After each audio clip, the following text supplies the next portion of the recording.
Quem gosta de cultivar plantas ornamentais, principalmente no jardim, tem sempre uma preocupação com o clima. Por isso, nossa equipe de reportagem foi em busca de informações sobre como cuidar delas neste período mais chuvoso do ano.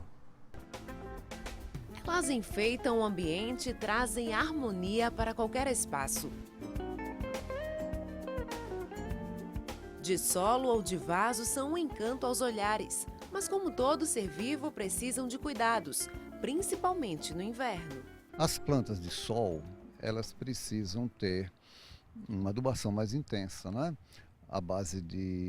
Pode ser adubação à base de produtos orgânicos, de esterco, né, animal, ou de adubação química, à base de NPK, nitrogênio, fósforo e potássio. Então usa-se fórmulas prontas, por exemplo, 10, 10, 10, 10 de nitrogênio, 10 de fósforo e 10 de potássio.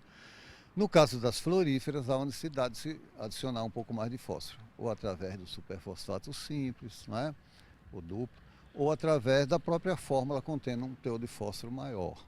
As xenófitas, que são aquelas plantas provenientes de clima seco, a exemplo das bromélias e das agárias, não necessitam de muita água. Já as orquídeas, samambaias e antúrios são da região tropical e precisam de mais líquido.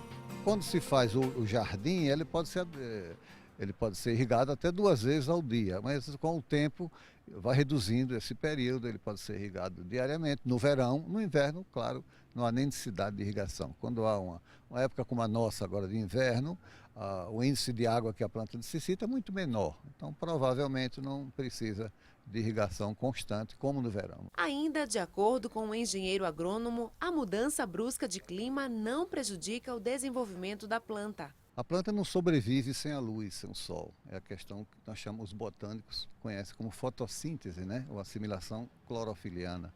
É a alimentação da planta através da exposição das suas folhas à luz, da sua parte aérea à luz. Então, a chuva é muito importante para a planta, pelo fato de irrigar, né? De melhorar, de enriquecer a sua parte aérea. E o sol é importantíssimo porque o metabolismo da planta depende essencialmente da luz solar. Agora nós vamos mostrar alguns dos cuidados que devem ser tomados na preparação de plantas de vaso. O primeiro deles é a drenagem. Senhor Antonino, para que serve? Olha, a drenagem é fundamental em plantas envasadas porque para evitar o acúmulo de água, né? Porque isso gera o apodrecimento do sistema radicular da planta. Então a planta envasada, ela precisa ser bem drenada, cuidadosamente drenada, para evitar o excesso de água, o excesso de umidade no seu sistema radicular, nas suas raízes. Quando se prepara um vaso, é importante que a gente primeiro coloque um pouco de pedrisco, que pode ser a brita, não é? Como vocês estão vendo na imagem aí, a colocação de um pouco de brita na parte de baixo do vaso, para facilitar a drenagem, filtrar melhor essa água, né, que está saindo. Depois da brita, a gente coloca uma terra arenosa, tipo uma areia grossa, areia de rio, não é? Areia de construção, contanto que não seja salinizada, tem que ser uma areia de rio realmente. Após a areia, coloca então uma camada de terra vegetal para que a planta fique exatamente o seu torrão, não é? Que ela está sendo transportada de um saco plástico ou de um recipiente plástico flexível, no caso aí um recipiente flexível endurecido.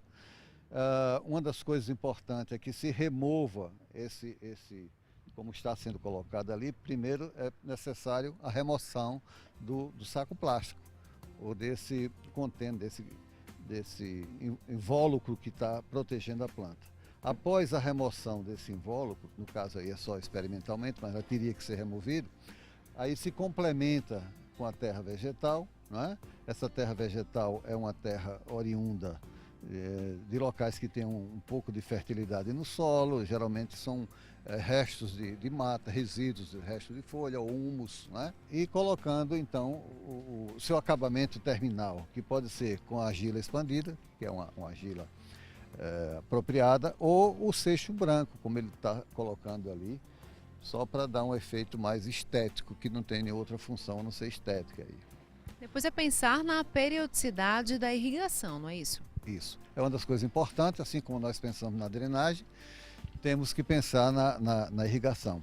Os vasos ornamentais, a depender do local onde ele se encontra, se ele está num local que haja incidência de sol menor, ele não precisa de muita irrigação. Normalmente se irriga 1 ou 2 vezes por semana, a depender do tipo de planta e do local onde ele se encontra. É diferente das plantas de jardim, das plantas de solo, que a gente tem que fazer uma irrigação mais abundante, porque há uma evaporação, uma transpiração muito mais forte e, por isso, eles precisam ser mais irrigados, né? A questão do adubo também, a concentração do adubo na planta de vaso, ela tem que ser por um período mais curto. Você tem que adubar a cada 15 ou 20 dias, com a quantidade naturalmente de adubo menor. Existe no mercado uma série de adubos próprios, tanto adubo foliar, que se aplica na folha, como adubo radicular, que é o de solo. Esses adubos eles são colocados em quantidades pequenas, em modo geral, quando o vaso é pequeno, uma colher de chá para meio litro de água diluído, e coloca um copo desse adubo em volta da planta, nunca colocar junto da raiz ou da folha, sempre afastado, né? E nas plantas de solo essa quantidade é maior, 250 a 300 gramas por metro quadrado, no caso do gramado e de outras plantas ornamentais, a depender naturalmente do tamanho da planta, do porte, etc. Só tomar esses cuidados para ter a planta aí saudável, não é isso? Beleza, exatamente isso. Quer dizer, se tiver um pouco de cuidado com isso e com a manutenção, com os tratos fitossanitários, né, o combate às pragas, o controle de doença, que não é tão comum, mas ocorre também, que vocês terão um jardim sempre bonito, sempre florido, sempre, não é?